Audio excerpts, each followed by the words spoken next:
దోమలు అందరినీ ఒకేలా కుట్టవు. అవి కొంతమందిని మాత్రమే టార్గెట్ చేస్తాయన్న విషయం మీకు తెలుసా? ఎస్, మీరు వింటుంది నిజమే. మనం గాలిని వదిలినప్పుడు వచ్చే కార్బన్ డయాక్సైడ్ వాసనను దోమలు దాదాపు 100 అడుగుల దూరం నుంచే పసిగట్టగలవు. మన శరీరంలో కొన్ని రకాల రసాయనాలుంటాయి.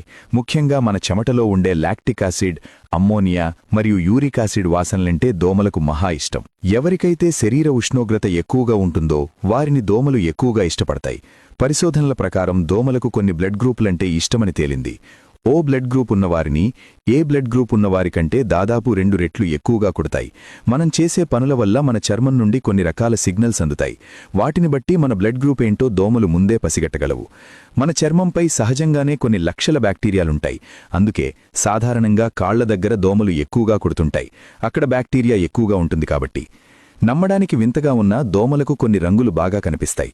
మీరు నలుపు, ముదురు నీలం లేదా ఎరుపు రంగు బట్టలు వేసుకున్నప్పుడు దోమలు మిమ్మల్ని సులభంగా గుర్తిస్తాయి. అన్ని దోమలు మనల్ని కుట్టవు. కేవలం ఆడదోమలు మాత్రమే మనల్ని కుడతాయి. ఎందుకంటే వాటి గుడ్లు పెరగడానికి అవసరమైన ప్రోటీన్లు మన రక్తంలో మాత్రమే దొరుకుతాయి. మీది ఏ బ్లడ్ గ్రూపు అని కామెంట్ చేయండి. అలాగే ఈ ఇన్ఫర్మేషన్ అందరికీ తెలిసేలా షేర్ చేయండి.